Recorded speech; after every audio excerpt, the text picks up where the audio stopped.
ಪ್ರಶ್ನೋತ್ತರ 5ನೇ ದಿವಸ. ಪ್ರಶ್ನೋತ್ತರ 5ನೇ ದಿವಸ.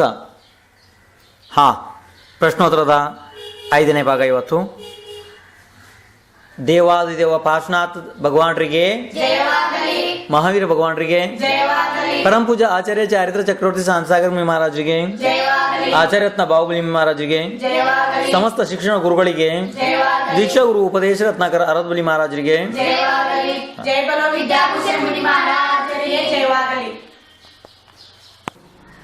ಶಾಸ್ತ್ರದಲ್ಲಿ ಸ್ತ್ರೀ ಶರೀರ ಶುದ್ಧ ಹೇಳಿದ್ದಾರೋ ಇಲ್ಲ ಪುರುಷರ ಶರೀರ ಶುದ್ಧ ಹೇಳಿದ್ದಾರೋ? ಆಯ್ತಪ್ಪ. ಈಗ ಇವರು ಪ್ರಶ್ನೆ ನೀವು ಕೇಳ್ಕೊಂಡ್ರಲ್ಲ, ಇವ್ರು ಏನು ಪ್ರಶ್ನೆ ಕೇಳ್ತಿದ್ದಾರೆ ಅಂದರೆ, ಶಾಸ್ತ್ರದಲ್ಲಿ ಸ್ತ್ರೀಯರ ಶರೀರವನ್ನು ಶುದ್ಧ ಅಂತ ಹೇಳಿದಾರೋ ಅಥವಾ ಪುರುಷರ ಶರೀರವನ್ನು ಶುದ್ಧ ಅಂತ ಹೇಳಿದಾರೋ ಅಂತ ಕೇಳಿದರು. ನೋಡ್ರಿ, ಭಾಳ ಮಹತ್ವಪೂರ್ಣ ಪ್ರಶ್ನೆ ಇದು. ಇಲ್ಲಿ ಬರುವಂಥ ಪ್ರಶ್ನೆಗಳೆಲ್ಲ ಭಾಳ ಮಹತ್ವಪೂರ್ಣ ಪ್ರಶ್ನೆಗಳು ಬರ್ತಾ ಇದ್ದಾವೆ. ಭಾರಿ ವಿಚಾರ ಮಾಡೋಂಥ ಪ್ರಶ್ನೆ ಇದೆ ಇದು. ಕೇಳಿ, ನಾನು ನಿಮಗೆ ಒಂದು ವಿರುದ್ಧ ಪ್ರಶ್ನೆ ಕೇಳ್ತೀನಿ, ಎಲ್ಲರಿಗೂ ಸೇರಿಸಿ. ನೀವು ಯಾರು ಬೇಕಾದ್ರೂ ಉತ್ತರ ಕೊಡ್ರಿ. ಸಪ್ತಧಾತು ಅಂದರೆ ರಕ್ತ, ರಸ, ಮಾಂಸ, ಮೇದ, ಮೂಳೆ, ಎಲುಬು ಅಂದರೆ ಮಜ್ಜ, ಶುಕ್ರ, ಇವೆಲ್ಲ ಸಪ್ತಧಾತುಗಳು ಏನಿರ್ತಾವೆ ನೋಡ್ರಿ. ಈ ಸಪ್ತಧಾತುಗಳು ಪುರುಷನ ಶರೀರದಲ್ಲಿ ಇರ್ತಾವೋ ಇಲ್ಲ ಸ್ತ್ರೀ ಶರೀರದಲ್ಲಿ ಇರ್ತಾವೋ? ಇದು ನಿಮ್ಗೆ ಗ್ಯಾರಂಟಿ ಇದೆ? ಈಗ ನೋಡ್ರಿ, ಇದು ಸಾಮಾನ್ಯ ವಿಷಯ ಐತಿ, ಇದೇನು ಭಾಳ ದೊಡ್ಡ ವಿಷಯ ಅಲ್ಲ. ಸಪ್ತಧಾತುಗಳು ಸ್ತ್ರೀಯ ಶರೀರದಲ್ಲೂ ಇದಾವೆ ಮತ್ತೆ ಪುರುಷನ ಶರೀರದಲ್ಲೂ ಇದಾವೆ. ಅಂದ್ರೆ ರಸ, ರಕ್ತ, ಮಾಂಸ, ಮೇದ, ಮೂಳೆ ಅಂದ್ರೆ ಎಲುಬು, ಮಜ್ಜ, ಶುಕ್ರ ಇವೆಲ್ಲ ಸಪ್ತಧಾತುಗಳು ಸ್ತ್ರೀಗೆ ಹೆಂಗಿದಾವು ಪುರುಷರಿಗೆ ಹಂಗೇನೆ ಇದಾವೆ. ಈಗ ಚೌಗಲೆ ಸೌಕಾರ್, ನೀವು ಹೇಳ್ರಿ, ಸ್ತ್ರೀ ಶರೀರ ಹೆಂಗೆ ಶುದ್ಧ ಇಲ್ಲ ಅಂದ್ರೆ ಪುರುಷನ ಶರೀರ ಹೇಗೆ ಶುದ್ಧ? ನೋಡಿ, ಒಂದು ವಿಷಯದಲ್ಲಿ ನಾವು ನೋಡೋಕೆ ಹೋಗ್ಬೇಕು ಅಂದರೆ, ಈಗ ಯಥಾರ್ಥವಾಗಿ ನಾವು ನೋಡೋಕೆ ಹೋಗ್ಬೇಕು ಅಂದರೆ ಎರಡೂ ಶರೀರ ಅಶುದ್ಧ. ಅರ್ಥ ಆಗ್ತೈತೆ ನಿಮಗೆ? ಎರಡೂ ಶರೀರ ಅಶುದ್ಧ ಇದೆ. ಅದಕ್ಕೆ ಶಾಸ್ತ್ರದೊಳಗಡೆ ಹೆಂಗೆ ಹೇಳಿದ್ದಾರೆ ಗೊತ್ತಾ? ಮಲ ಮೂತ್ರದ ಗಡಿಗೆಗೆ ಮೇಲೆ ಚಂದ ಎಲ್ಲ ಡೆಕೋರೇಷನ್ ಮಾಡ್ದಂಗೆ, ಅಂದರೆ ವಸ್ತ್ರಗಳನ್ನ ಹಾಕೋದಂಗೆ ಐತಿ ಶರೀರ ಯಾವ್ದಿರಲಿ. ಆದರೂ ಕೂಡ ಈಗ ಹಾಗಂತ ಹೇಳಿದ್ರೆ ಮತ್ತೆ ಮುನಿಗೆ ಆಹಾರದಾನ ಮಾಡೋದು ನಿಂತು ಹೋಗುತ್ತೆ. ಪುರುಷನು ಮಾಡೋಕ್ಕೆ ಬರಲ್ಲ, ಸ್ತ್ರೀದಾನ ಮಾಡೋಕ್ಕೆ ಬರಲ್ಲ. ಭಗವಾನ್ರಿಗೆ ಅಭಿಷೇಕ ಮಾಡೋದು ನಿಂತು ಹೋಗುತ್ತೆ, ಸ್ತ್ರೀನು ಮಾಡೋಕ್ಕೆ ಬರಲ್ಲ, ಪುರುಷನ ಮಾಡೋಕ್ಕೆ. ಆದರೆ ಯಾವ ಸ್ತ್ರೀ ಇರಲಿ ಪುರುಷ ಇರಲಿ ಮಲಮೂತ್ರ ವಿಸರ್ಜನೆ ಮಾಡಿ ಅವರು ಇನ್ನೂ ಸ್ನಾನ ಮಾಡಿಲ್ಲ, ಶುದ್ಧ ಇಲ್ಲ ಅಂತವ್ರು ಬಂದಿದ್ದಾರೆ. ಹೊರಗಡೆ ಚಾಂಡಲ ಆದಿ ಮನುಷ್ಯರನ್ನ ಯಾರನ್ನಾರು ಮುಟ್ಕೊಂಡು ಬಂದಿದ್ದಾರೆ, ಚಪ್ಪಲ್ ಹಾಕೊಂಡು ಬಂದಿದ್ದಾರೆ, ಚರ್ಮದ ಚಪ್ಪಲ್ ಆದಿ ಹಾಕೊಂಡು ಬಂದಿದ್ದಾರೆ, ಅಂಥ ವ್ಯಕ್ತಿಗಳು ಯಾರನ್ನೂ ಶರೀರ ಶುದ್ಧ ಆಗುತ್ತಂಗೆ ಅಭಿಷೇಕ ಮಾಡೋಕ್ಕೆ ಬರಲ್ಲ. ಮತ್ತು ಪುರುಷ ಇದ್ದರೂ ಕೂಡ ಅವ್ರಿಗೆ ಯಾವಾಗ ವೃದ್ಧಿ ಸುತಗಳು ಅವು ಇವೆ ಅಂಥದ್ದೆಲ್ಲ ಇರ್ತಾವಲ್ಲ, ದೊಡ್ಡ ರೋಗಗಳು ಅಂಥದ್ದೆಲ್ಲ, ಆ ಸಮಯದಲ್ಲಿ ಅವರು ಸ್ತ್ರೀ ಇರಲಿ ಪುರುಷ ಇರಲಿ ಅಭಿಷೇಕ ಪೂಜೆ ಮಾಡೋದಕ್ಕೆ ಬರಲ್ಲ. ಅದು ಸ್ತ್ರೀ ಇರಲಿ ಪುರುಷ ಇರಲಿ ಇಬ್ಬರಿಗೂ ಒಂದೇ ರೂಲ್ ಇದೆಯಲ್ಲ. ಈಗ ಅಕಸ್ಮಾತ್ ಸೂತಕ ಪಾತಕ ಬಂದರೆ ಪುರುಷ ಅಭಿಷೇಕ ಮಾಡೋಕ್ಕೆ ಬರ್ತೇನಾ? ಬರುತ್ತೆ. ಅದೇ ರೀತಿ ಮತ್ತು ಸ್ತ್ರೀಗೂ ಬರಲ್ಲಲ್ಲ ಅವಾಗ ಸ್ತ್ರೀಗೂ ಬರಲ್ಲ, ಪುರುಷನಿಗೂ ಬರಲ್ಲ. ಆದ್ದರಿಂದ ಶಾಸ್ತ್ರದಲ್ಲಿ ಯಾರ ಶರೀರ ಹೆಂಗೆ ಅಂತ ಶುದ್ಧ ಹೇಳೋದಕ್ಕೆ ಬರೋದು? ಯಾರ್ದು ಶರೀರ ಶುದ್ಧನೇ ಇಲ್ಲ ಅಂತ ಅಂದಮೇಲೆ ಇನ್ನು ಶುದ್ಧ ಹೇಗೆ ಹೇಳೋದು?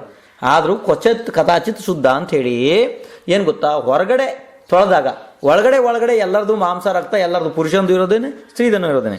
ಆದರೆ ಹೊರಗಡೆ ತೊಳೆದು ಸ್ವಚ್ಛ ಬಟ್ಟೆ ಮತ್ತು ಸ್ವಚ್ಛ ಶರೀರ ಹೊರಗಡೆ ಇದ್ದಾಗ ಅದನ್ನು ಶುದ್ಧತೆ ಎಂದು ಮಾನ್ಯಿಸಲಾಗಿದೆ. ಸ್ತ್ರೀನೂ ಕೂಡ ಶುದ್ಧತೆ ಆಗುತ್ತೆ, ಪುರುಷಂದು ಕೂಡ ಶುದ್ಧತೆ ಆಗುತ್ತೆ. ಗೊತ್ತಾಯ್ತಿದ? ನಿಮ್ಮ ಪ್ರಶ್ನೆಗಳು ಇನ್ನೂ ಸಾಕಷ್ಟಿದ್ದಂಗೆ ಕಾಣ್ತಿದೆ. ಇದನ್ನು ಸ್ವಲ್ಪ ಬೇಗ ಮುಗಿಸ್ಬೇಕಪ್ಪ. ಈಗಲೇ ನೀವು 5ನೇ ದಿವಸ ಬರ್ತಾ ಇದ್ರಿ. ನೆಕ್ಸ್ಟ್ ಪ್ರಶ್ನೆಯನ್ನ ಸ್ವಲ್ಪ ಸ್ಪೀಡಾಗಿ ಬೇಗ ಹೇಳ್ರಿ. ಅಲ್ಲಿ ನೋಡೋಣ. ಅಲ್ಲಿ ಶ್ರಾವಕಾಚಾರ ಶಾಸ್ತ್ರದಲ್ಲಿ ಸ್ತ್ರೀಯರಿಗೆ ಅಭಿಷೇಕ ಮಾಡಕ್ ಹೇಳಿಲ್ಲ. Very good. ಏನ್ ಕೇಳ್ತಿದಾರೆ ಇವ್ರೀಗ? ಶ್ರಾವಕಾಚಾರ ಶಾಸ್ತ್ರಗಳಿದಾವಲ್ಲ, ಅದರಲ್ಲಿ ಸ್ತ್ರೀಯರಿಗೆ ಅಭಿಷೇಕ ಮಾಡಕ್ ಹೇಳಿಲ್ಲ ಅಂತ ಹೇಳ್ತಿದ್ದಾರೆ. ಅದು ಇವರ ಮೆಂಟಲ್ನಿಂದ ಇವ್ರು ಏನು ಕೇಳ್ತಾ ಇಲ್ಲ, ನನಗೆ ಗ್ಯಾರಂಟಿ ಗೊತ್ತಿದೆ. ಇವರ ಸ್ವಾಧ್ಯಾಯದ ಸಾಮರ್ಥ್ಯದಿಂದ ಇವರು ಈ ಪ್ರಶ್ನೆ ಕೇಳೋದಕ್ಕೆ ಬರಲ್ಲ, ಗ್ಯಾರಂಟಿ. ಇವ್ರ ಪ್ರಶ್ನೆನೇ ಅಲ್ಲ, ಇವರಿಗೆ ಯಾರೋ ಆ ರೀತಿ ಹೇಳಿ ಕಳಿಸಿದ್ದಾರೆ. ಅಂದ್ರೆ ಏನು, ಅದಕ್ಕೋಸ್ಕರ ಅಂದ್ರೆ ಅಭಿಷೇಕ ನಿಲ್ಲಿಸುವಂಥ ಪಕ್ಷದವ್ರು ಏನಿದ್ದಾರೆ ಅವರಿಗೆ ಆ ರೀತಿ ಹೇಳಿ ಕಳಿಸಿದ್ದಾರೆ. ಶ್ರಾವಕಾಚಾರದಲ್ಲಿ ಎಲ್ಲೂ ಸ್ತ್ರೀ ಅಭಿಷೇಕ ಮಾಡೋದು ಎಲ್ಲೂ ಪ್ರಕರಣ ಇಲ್ಲ ಅಂಥೇಳಿ ಅದು ಇವ್ರ ತಲೆ ಒಳಗಡೆ ಕೂತಿದೆ. ಇದರ ಉತ್ತರ ಕೇಳ್ರಿ ಎಷ್ಟು ಚೆನ್ನಾಗಿದೆ ಅಂತ ಹೇಳಿ. ಈಗ ಹೇಳಿ ಮೇಡಮ್, ಶ್ರಾವಕಾಚಾರಗಳು ಎಷ್ಟು ಪ್ರಕಾರ ಇದಾವೆ? ಗೊತ್ತಿಲ್ಲ ರೀ. Very good. ಶ್ರಾವಕಾಚಾರ ಎಷ್ಟು ಪ್ರಕಾರ ಇದಾವೆ ನಿಮಗೆ ಗೊತ್ತಿಲ್ಲ. ಮತ್ತೆ ನಿಮ್ಗೇನು ಗೊತ್ತು, ನಿಮ್ಗೆ ಇಷ್ಟು ಮಾತ್ರ ಗೊತ್ತಿದೆ ಏನು ಅಂದರೆ ಶ್ರಾವಕ ಆಚಾರದಲ್ಲಿ ಸ್ತ್ರೀಗೆ ಅಭಿಷೇಕ ಮಾಡೋದಕ್ಕೆ ಹೇಳಿದ ಅಷ್ಟು ಮಾತ್ರ ಭಾಳ ಚೆನ್ನಾಗಿ ಹೇಳಿದ್ದಾರೆ ನಿಮಗೆ. ಇನ್ನು ಮುಂದೆ ಕೇಳ್ರಿ, ಇಲ್ಲಿ ಶ್ರಾವಕ ಆಚಾರ ಒಂದಲ್ಲ, ಅದರಲ್ಲಿ ಪ್ರಪ್ರಥಮ ಶ್ರಾವಕಾಚಾರ ರತ್ನಕರಂಡಕ ಶ್ರಾವಕಾಚಾರ ಅಂತಿದೆ. ಅದಾದ ನಂತರ ಎಷ್ಟು ಶ್ರಾವಕಾಚಾರಗಳಿದಾವೆ ನೀವೊಂದು ಕೆಲಸ ಮಾಡಿ, ನಿಮ್ಮ ಕೈಯಲ್ಲಿ ನೆನ್ಪಿಟ್ಕೊಡ್ರಿ ಎಷ್ಟು ಶ್ರಾವಕಾಚಾರಗಳು ಆಗ್ತವೆ ಅಂಥೇಳಿ. ಒಂದು ಪ್ರಕಾರದ ಶ್ರಾವಕಾಚಾರ ಶಾಸ್ತ್ರ ಅಲ್ಲ, ಅನೇಕ ಪ್ರಕಾರ ಇದೆ, ಅದಾಯ್ತು. ಅದರಲ್ಲಿ ಫಸ್ಟ್ ಒನ್ ರತ್ನಕರಂಡಕ ಶ್ರಾವಕಾಚಾರ. ಇನ್ನು ಎರಡನೇದು ಸ್ವಾಮಿ ಕಾರ್ತಿಕೇಯಾನುಪ್ರೇಕ್ಷ ಶ್ರಾವಕಾಚಾರ, ಅದರಲ್ಲಿ ಶ್ರಾವಕ ಧರ್ಮ. ಇನ್ನು ಅದಾದಮೇಲೆ ಮಹಾಪುರಾಣ ಇದೆಯಲ್ಲ, ಅಂದರೆ ಶಾಸ್ತ್ರ, ಮಹಾಪುರಾಣ ಶಾಸ್ತ್ರದ ಅಂತರ್ಗತ ಶ್ರಾವಕಾಚಾರ ಧರ್ಮ. ಇನ್ನು 4ನೇ ನಂಬರ್ ಪುರುಷಾರ್ಥ ಸಿದ್ಧ್ಯೋಪಾಯ, ಅದರ ಶ್ರಾವಕಾಚಾರ. ಇನ್ನು ಮುಂದೆ ಯಶಸ್ತಿಲಕ ಚಂಪುಗತ ಉಪಾಸಕಾಧ್ಯಯನ, ಅದಾದ ನಂತರ ಚಾರಿತ್ರ ಸಾರಗತ ಶ್ರಾವಕಾಚಾರ. ಇನ್ನು ಅದಾದಮೇಲೆ ಆಚಾರ್ಯ ಶ್ರೀ ಅಮಿತಗತಿ ರಚಿತ ಶ್ರಾವಕಾಚಾರ. ಅದಾದ ನಂತರ ಆಚಾರ್ಯ ಶ್ರೀ ವಸುನಂದಿ ಮುನಿ ಮಹಾರಾಜ್ ವಿರಚಿತ ಶ್ರಾವಕಾಚಾರ. ಅದಾದ ನಂತರ ಸಾವಯವ ಧಮ್ಮ ದೋಹ ಅಂಥೇಳಿ ಒಂದು ಶ್ರಾವಕಾಚಾರ. ಇನ್ನು ಮುಂದೆ ಸಾಗರ ಧರ್ಮಾಮೃತ್, ಅದರ ಅಂತರ್ಗತ ಶ್ರಾವಕಾಚಾರ ಇದೆ. ಅದಾದ ನಂತರ ಇನ್ನು ಧರ್ಮ ಸಂಗ್ರಹ ಶ್ರಾವಕಾಚಾರ, ಇನ್ನು ಪ್ರಶ್ನೋತ್ತರ ಶ್ರಾವಕಾಚಾರ, ಇನ್ನು ಗುಣಭೂಷಣ ಶ್ರಾವಕಾಚಾರ, ಮುಂದೆ ಲಾಠಿ ಸಂಹಿತ. ಇನ್ನು ಮುಂದೆ ಕೇಳ್ರಿ ಆಚಾರ್ಯ ಭಗವಾನ್ ಉಮಾಸ್ವಾಮಿ ರಚಿತ ಶ್ರಾವಕಾಚಾರ. ಇನ್ನು ಮುಂದೆ ಆಚಾರ್ಯ ಭಗವಾನ್ ಪೂಜ್ಯಪಾದ ರಚಿತ ಶ್ರಾವಕಾಚಾರ. ಇನ್ನು ವ್ರತಸಾರ ಶ್ರಾವಕಾಚಾರ. ಇನ್ನು ಮುಂದೆ ಋತೋದ್ಯೋತನ ಶ್ರಾವಕಾಚಾರ. ಮುಂದೆ ಶ್ರಾವಕಾಚಾರ ಸಾರೋದ್ಧಾರ. ಇನ್ನೂ ಇದೆ ಕೇಳ್ರಿ ಭವ್ಯ ಮಾರ್ಗೋಪದೇಶ ಉಪಾಸಕಾಧ್ಯಯನ. ಇನ್ನು ಮುಂದೆ ಚಾರಿತ್ರ ಪ್ರಾಪ್ತ ಕಥಾ ಶ್ರಾವಕ ಧರ್ಮ. ಇನ್ನು ಮುಂದೆ ಕೇಳ್ರಿ ಮತ್ತೆ ತತ್ವಾರ್ಥ ಸೂತ್ರಗತ ಶ್ರಾವಕಾಚಾರ ವೃತ. ಇನ್ನು ಮುಂದೆ ರತ್ನಮಾಲಗತ ಶ್ರಾವಕಾಚಾರ ಧರ್ಮ. ಇನ್ನು ಕೇಳಿ ಪದ್ಮಚರಿತಗತ ಶ್ರಾವಕಾಚಾರ. ಇನ್ನು ಮುಂದೆ ವರಂಗಚರಿತಗತ ಶ್ರಾವಕಾಚಾರ. ಇನ್ನು ಮುಂದೆ ಹರಿವಂಶ ಪುರಾಣಗತ ಶ್ರಾವಕಾಚಾರ. ಅದಾದಮೇಲೆ ಪದ್ಮನಂದಿ ಪಂಚವಿಂಶತಿಕಾಗತ ಶ್ರಾವಕಾಚಾರ. ಇನ್ನು ಮುಂದೆ ದೇಶ ಋತೋದ್ಯೋತನ ಅಂತ ಹೇಳಿದೆ, ಋತೋದ್ಯೋತನ, ಹೌದು. ಅದಾದ ನಂತರ ಇನ್ನು ಮುಂದೆ ಪ್ರಾಕೃತ ಭಾವ ಸಂಗ್ರಹಗತ ಶ್ರಾವಕಾಚಾರ. ಇನ್ನು ಮುಂದೆ ಸಂಸ್ಕೃತ ಭಾವ ಸಂಗ್ರಹಗತ ಶ್ರಾವಕಾಚಾರ. ಅದಾದಮೇಲೆ ಇನ್ನು ರಯಣಸಾರಗತ ಶ್ರಾವಕಾಚಾರ. ಮುಂದೆ ಪುರುಷಾರ್ಥಾನುಗತ ಶ್ರಾವಕಾಚಾರ. ಇನ್ನು ಮುಂದೆ ಪದಮಕೃತ ಶ್ರಾವಕಾಚಾರ. ಇನ್ನು ಕಿಶಾನ್ ಸಿಂಹಕೃತ ಕ್ರಿಯಾಕೋಶ್. ಅದಕ್ಕಿಂತ ಮುಂದೆ ದೌಲತ್ ರಾಮಕೃತ ಕ್ರಿಯಾಕೋಶ್. ಇನ್ನು ಮುಂದೆ ನೌಕರ್ ಶ್ರಾವಕಾಚಾರ, ಅಂದರೆ ಆಚಾರ್ಯ ಯೋಗೀಂದ್ರ ಕೃತ. ಎಷ್ಟಾಯ್ತಪ್ಪ ಲೆಕ್ಕ ಮಾಡಿ? Very good. ಎಲ್ಲರದ್ದು ಸಂಖ್ಯೆ ಒಂದೇ ರೀತಿ ಬಂದಿದೆ. 36 ಪ್ರಕಾರದ ಬೇರೆ ಬೇರೆ ಬೇರೆ ಬೇರೆ ಶ್ರಾವಕಾಚಾರಗಳಿದಾವೆ. ಗೊತ್ತಾಗ್ತಿದೆ.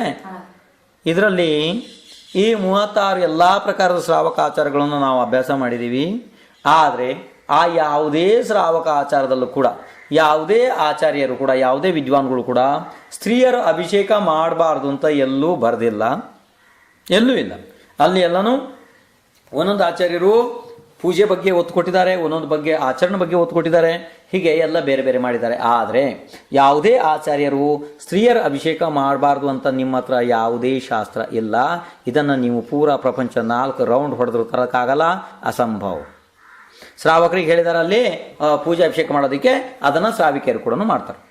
ಅರ್ಥ ಆಯ್ತು? ಶ್ರಾವಕರು ರೊಟ್ಟಿ ಮತ್ತು ನೀರನ್ನು ಎರಡನ್ನೂ ತಿಂತಾರೆ.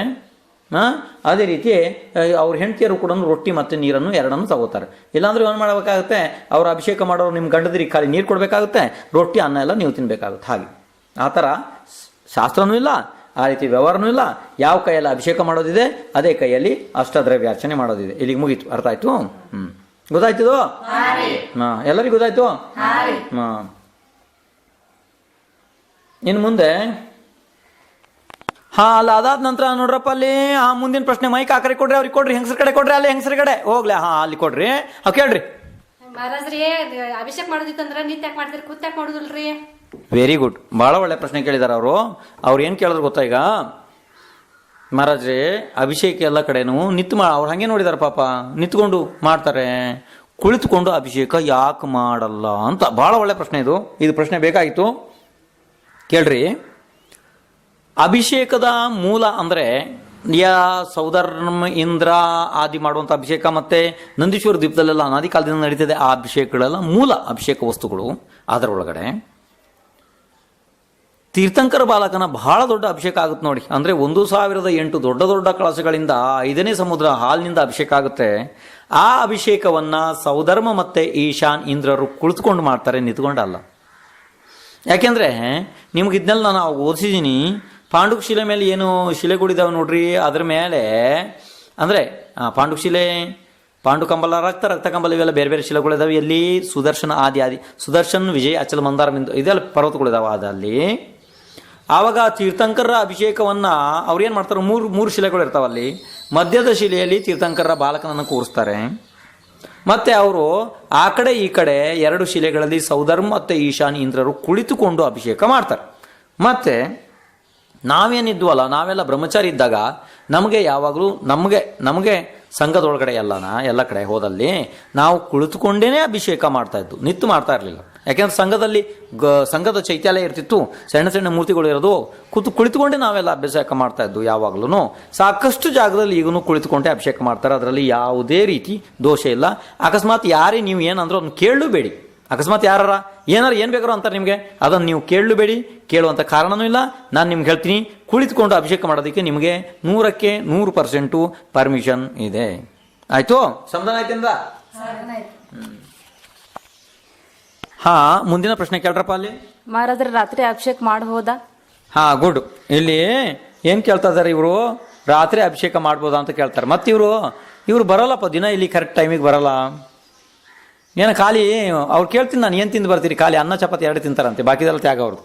ಹಾಗೆ ಅವ್ರು ಕೇಳ್ತಿದ್ದಾರೆ, ಏನು ಕೇಳ್ತಾರೆ ಅಂದರೆ ಎಲ್ಲ ತ್ಯಾಗ ಮಾಡಿದವರು, ಏನು ತಿನ್ನಲ್ಲ, ಭಾಳ ವೀಕ್ ಆಗಿದ್ದಾರೆ ಅದಕ್ಕೋಸ್ಕರ. ಅವ್ರು ಏನು ಕೇಳ್ತಾರೆ ಅಂದರೆ ಈಗ ರಾತ್ರಿ ಅಭಿಷೇಕ ಮಾಡ್ಬೋದಾ ಅಂತ ಕೇಳ್ತಾರೆ. ಈಗ ಹೇಳಿ ಮೇಡಮ್, ನೀವು ದಿನ ಏನಕ್ಕೆ ರಾತ್ರಿ ಏನಕ್ಕೆ ಅಂತೀರಿ, ನಿಮ್ಗೆ ಏನಾದ್ರು ಗೊತ್ತಿದೆಯೇನಾ? ಇಲ್ಲ, ನಿಮ್ಗೆ ಗೊತ್ತಿಲ್ಲ ಕರೆಕ್ಟಾಗಿ, ಶಾಸ್ತ್ರ ಒಳಗಡೆ ನಿಮ್ಗೆ ಗೊತ್ತಿಲ್ಲ ದಿನ ಯಾವ್ದಕ್ಕಂತಾರೆ ರಾತ್ರಿ ಯಾವ್ದಕ್ಕಂತಾರೆ. ಇಲ್ಲಿ ಕೇಳಿ, ನಿಮ್ಗೆ ಇದ್ರ ಬಗ್ಗೆ ಕೇಳಿ ಆಶ್ಚರ್ಯ ಆಗ್ಬೋದು. ಈ ಅರ್ಧ ಮಹಾರಾಷ್ಟ್ರ, ಅರ್ಧ ಈ ಕಡೆ ಕರ್ನಾಟಕದೊಳಗಡೆ ಅಲ್ಲ, ಎಲ್ಲಿ ಈ ಭಾಗ ಇದೆ ನಿಮ್ಮದು ಕೊಲ್ಲಾಪುರ, ಇದರಲ್ಲೆಲ್ಲ 95% ಬಸ್ತಿಗಳಲ್ಲಿ ರಾತ್ರಿಯೇ ಅಭಿಷೇಕ ಆಗುತ್ತೆ. ನಿಮಗೆ ಇದನ್ನು ಕೇಳಿ ಆಶ್ಚರ್ಯ ಆಗ್ಬೋದು, ಈ ಮಾತನ್ನು ಕೇಳಿ. ಆದರೆ ಕೇಳಿ, ಬೆಳಿಗ್ಗೆ ಸೂರ್ಯ ಬಂದ ಮೇಲೆ 24 ನಿಮಿಷ ತನಕನೂ ಅದು ರಾತ್ರಿ ಲೆಕ್ಕದಾಗಿದೆ.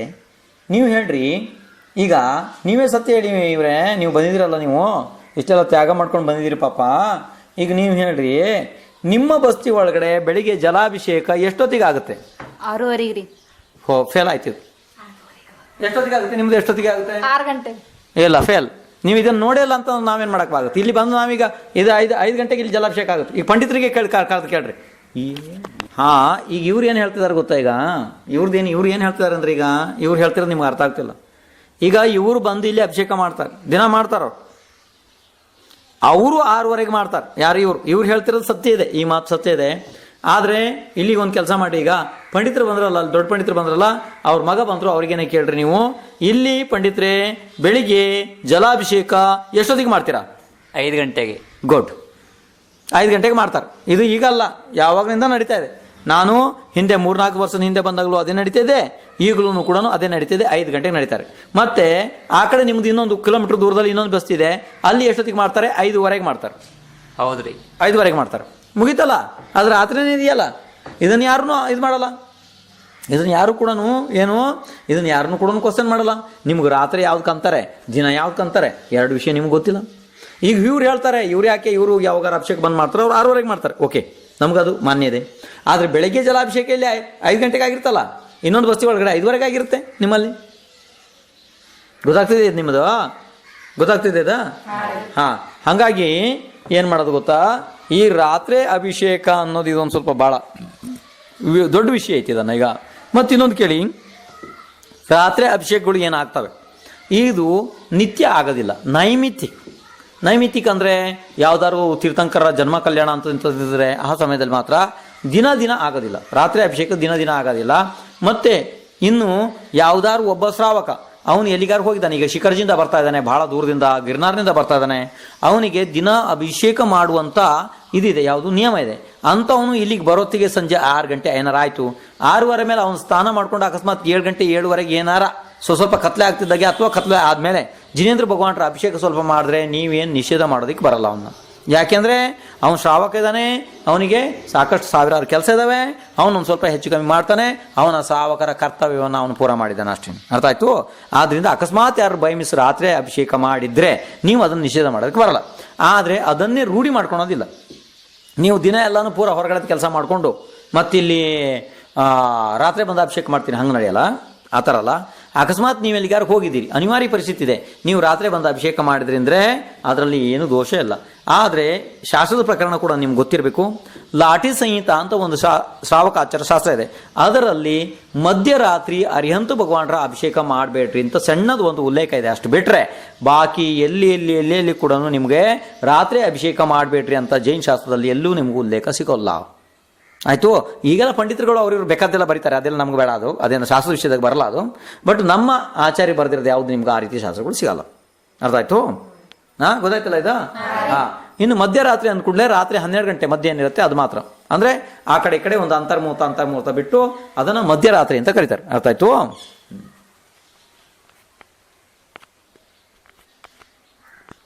ಇನ್ನು ಮುಂದಿನ ಪ್ರಶ್ನೆ ಕೇಳ್ರಪ್ಪ ಅಲ್ಲಿ. ಪಂಚಕಲ್ಯಾಣದಲ್ಲಿ ಎಲ್ಲ ಅಶುದ್ಧ ಇರ್ತಾವ ಅಂತ ಹೇಳ್ರಿ, 48 ದಿನಗಳ ಕಾಲ ಶಾಂತಿದಾರ ಮಾಡ್ತಾರಲ್ರಿ, ಅವಾಗ ಮೂರ್ತಿಗಳು ಅಶುದ್ಧ ಆಗ್ತಾವೇನ್ರಿ? ಗುಡ್, ಭಾಳ ಒಳ್ಳೆ ಪ್ರಶ್ನೆ ನೋಡ್ರಿ. ಇದೇನು ಬಂತು ಅಂದರೆ ಎಲ್ಲಿಂದ ತಿರುಗಿ ಎಲ್ಲ ನಮ್ಮ ತಲೆ ಮೇಲೆ ಬಂತು ಈ ಪ್ರಶ್ನೆ.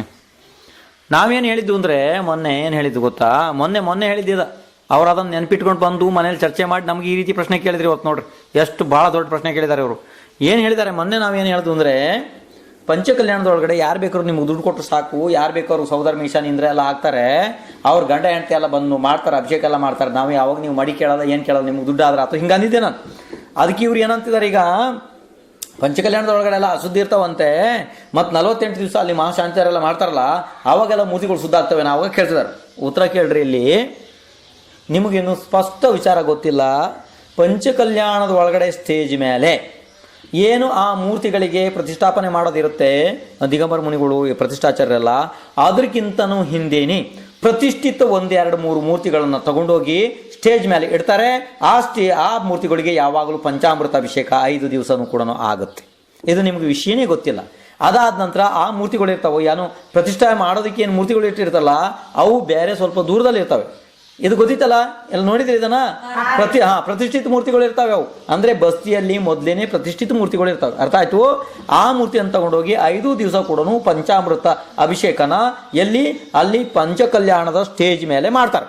ಅಂದರೆ ಯಾರು?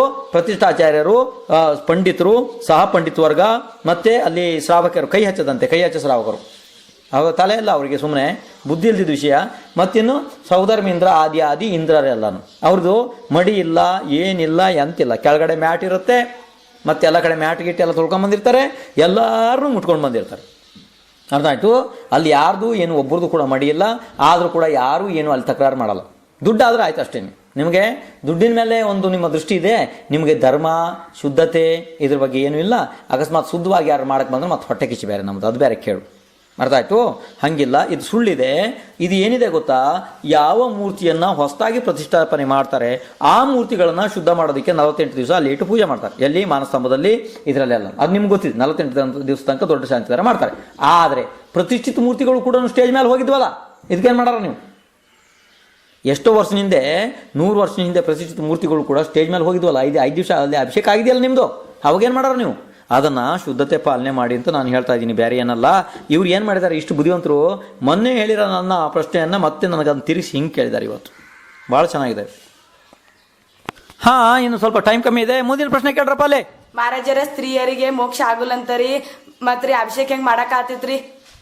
ಗುಡ್, ಭಾಳ ಒಳ್ಳೆ ಪ್ರಶ್ನೆನಪ್ಪ ಇದು. ನೋಡ್ರಪ್ಪ, ಇಲ್ಲಿ ಭಾಳ ಒಳ್ಳೆ ಪ್ರಶ್ನೆ ಕೇಳಿದ್ದಾರೆ. ಈಗ ಪಂಚಮ ಕಾಲದಲ್ಲಿ ಪುರುಷರಿಗೂ ಮೋಕ್ಷ ಆಗಲ್ಲ. ಪಂಚಮ ಕಾಲದಲ್ಲಿ ದೊಡ್ಡ ದೊಡ್ಡ ಮುನಿಗಳಿಗೂ ಎಷ್ಟು ತಪಸ್ ಮಾಡ್ರು ಮೋಕ್ಷ ಆಗಲ್ಲ ಅಂತ ಅಂದಮೇಲೆ ಮತ್ತೆ ಶಾಂತಸಾಗರ ಎಲ್ಲ ಎಂತೆಂಥ ಉಪವಾಸ ಮಾಡಿ ಹೋದ್ರು, ಎಂತೆಂಥ ಎಂತೆಂಥ ಆಚಾರ್ಯ ಎಲ್ಲ ಆಗೋದ್ರು, ಆದರೂ ಸ್ವರ್ಗಕ್ಕೆ ಹೋಗ್ಬೋದು ಅಷ್ಟೇ, ಮೋಕ್ಷಕ್ಕೆ ಹೋಗಕ್ಕಾಗಲ್ಲ. ಹಂಗಂತ ಹೇಳ್ಕೊಂಡು ಭಗವಾನ್ ಅಭಿಷೇಕ ನಿಲ್ಲೋದಕ್ಕೆ ಬರಲ್ಲ.